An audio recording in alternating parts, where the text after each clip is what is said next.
But I like that song for today. Hey, they're good times. Easter is not about death. Easter is about life.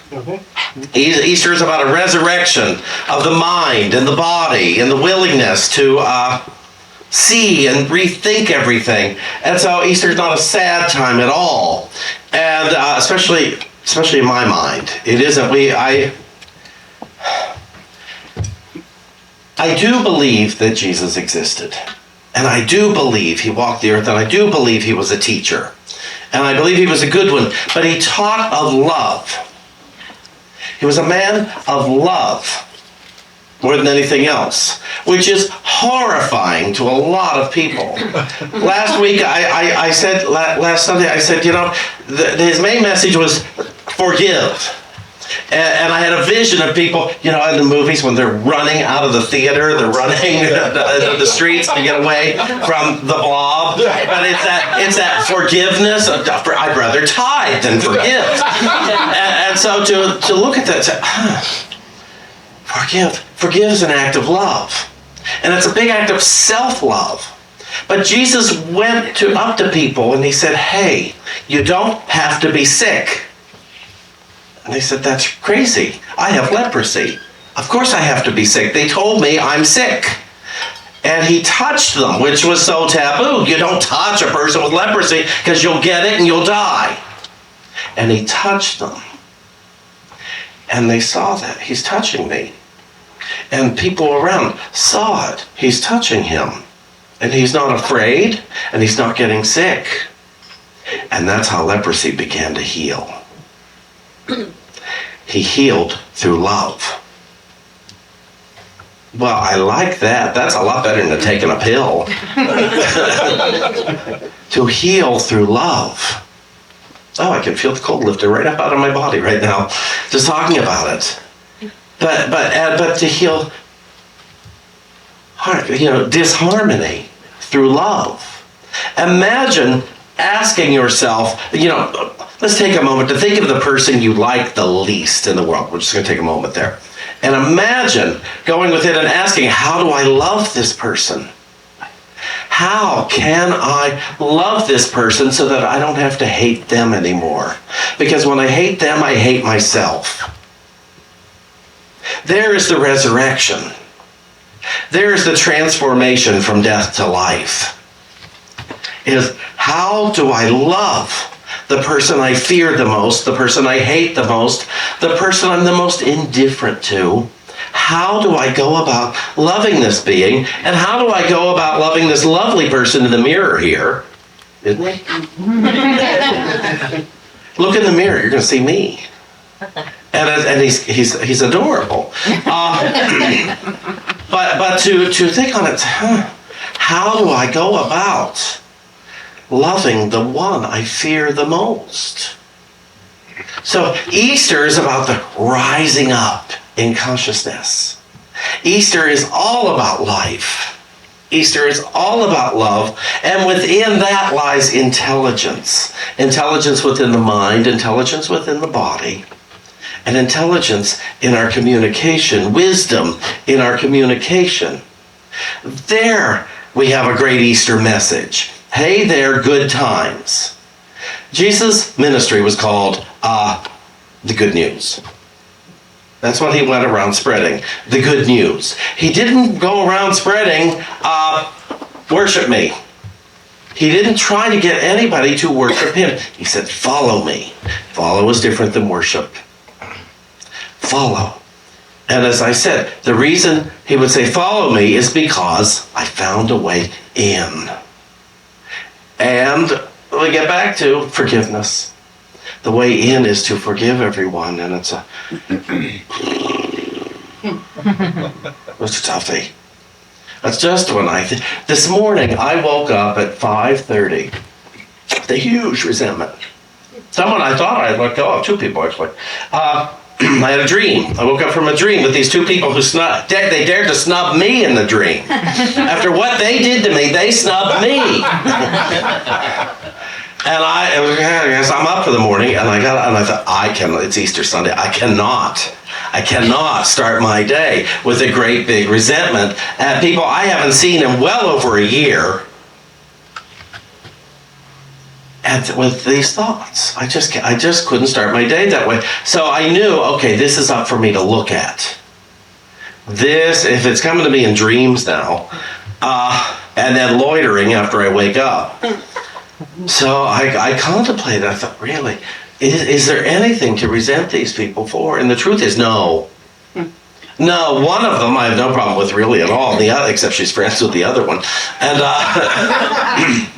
and the other one, all she had was a case of bad manners. That's really all that it was bad manners, and it hurt my feelings. And I've been holding on to that for a year. Well, that seems silly, doesn't it? And yet valuable. How do I know it's valuable? Let me ask you, how do you know it's valuable? Who are you hanging on to? Who are you? Because will not let them off the hook. They're bad manners. Anybody? Anybody still resentful of somebody with some poor manners? Anybody? I love, no, not me. I'm fine. I'm good with everybody. I always say, the people you want to be leery of with are the people who say they have no one left to forgive. I don't believe them for a moment. My teacher says to me, she says to everybody, actually, I was in the room when she said it. She said, if you want to know if you still have anyone left to forgive, ask yourself this question. Do I still have a body? and there's somebody in there you're going to think of and go, and it's like, it gets so old and it gets in the way. And I don't know if I will ever be free of everyone. Because I keep developing new ones. New people, they keep coming and offending my good sensibilities. But I keep working at it. I keep showing up and like this morning, realizing I just can't have my Easter Sunday ruined by resentments at these two people who probably aren't thinking about me today. I don't know. I wasn't, if I'm in their dreams, they haven't called me yet to tell me. But and so I was able to use them for this talk. I thought, use them in the talk today. Take advantage of this opportunity and use them in the talk today to say, I am open and I am willing to be free of what I have imagined they have done. To hear that? What I have imagined they have done. If I do believe that as God is for me, nothing could be against me. How could they have done anything wrong? Which, you think about, if as God is for me, nothing and no one could be against me. But then there's these people. Lots of, not just these two people. These two people are so minor compared to so many others. And we said, but, yeah, God, but, yeah, Spirit, but. And I have had so many healings as a result of terrible things people have done. I've had great healings as a result of the terrible things my parents did. I let them off the hook a long time ago. Why am I holding on to some of these others? Because I forget. And I think that I'm smart. And I have to discover, nobody's smarter because they know what somebody did wrong. Find the light in people. You want to find out how smart you are, find the light in people. Look at the light. Find it. And please remind me of that light in those people when I try to tell you how dark they are. Remind me. Find the light. And sometimes if I find the darkness in you, please tell me about your light so that I don't forget. So that I don't go blank. When I'm looking for that light, because I have a strong desire to know the light. And that's what, we're going back to Jesus here, that's what Jesus' example was. He was a man of love. What if it was that simple, that as a little boy, he saw love. He just witnessed love, and he heard it in ways that other people didn't. So this little boy heard this love. You know the story that he went off as a teenager with his parents, and there was a bunch of preachers there, or priests, whatever they were, rabbis, what have you. And he wanted to have the conversation with them. His family's halfway back home when they realize he's not with them. It's a biblical Home Alone 1, Home Alone .0. Jesus! And so they get back and get him. And his mother sees him and she went, oh, there's that light in him. He wants to know more about light. He wants to know more about love. And then there's the lost years. Jesus, the lost years. We don't know what was happening there until he got to his early 30s. And he went out on a mission of love. Not a mission of war or overcoming. Just love. Just love. And then he became enemy number one. Public enemy number one. Because if everyone had taken on that message of love, they couldn't be controlled. You can't control people in love. You can control people in hate. You can control people who are fear-ridden. You know, you can control, the church can control those people, the politicians can control those people. But people in love, how do you control them? Because people in love know the truth, and so therefore they are free. People who are not free can be controlled. And he kept giving the message, love, love, love. And people who want to be in charge don't want to know from love. They want to know about being in charge. They want to know more about fear. They want to, how can I find your spot? And it's like a lot of church and a lot of politics are the same. You should be afraid, so you should be coming to me. Here, we don't teach that. You don't have to be afraid. There's nothing to be afraid of. All you have to do, if you want to eradicate your fear, is go within and say, Spirit, tell me the truth of what's actually going on here. If you want to know the freedom to forgiveness, it's this. Go within and say, Spirit, tell me what the truth is here. Because this, when I talk about Spirit, it's what I'm talking about is the highest voice within us. And it's not a being. It's just the highest voice. It's the part of us that knows certain things. You can also call it the superconscious mind. You can call it the Christ mind. It's not a religious part of you. It's a part of you that knows the truth. Capital T, truth. That knows where there's no opposite. And if you want to know that, all you have to do is ask. I've proven it over and over and over again. I've also proven what happens when I don't ask. When I don't ask, I stay in ignorance. When I don't ask, I stay in resentment. When I don't ask, I stay in forgetfulness. When I don't ask, I stay in poverty. When I don't ask, I stay at a loss. I stay angry when I don't ask. But when I do ask, then it's so impressive because I've asked a lot. And Spirit's got nothing better to do than tell me the truth. Now, Spirit never scolds me. Spirit never shames me. It's my highest voice. It's not mad at me. And it's my instincts. And it just says, Shawn, it says whatever it says. Now, sometimes when I ask, I don't hear anything. But I know without a doubt that if I have asked, I have been answered. So I can go on about my business once I've asked. And 6 hours later, suddenly I'll have clarity with something that other times I would be confused about. I know this is the truth of my being. See, exceptional things are happening all the time. All the time.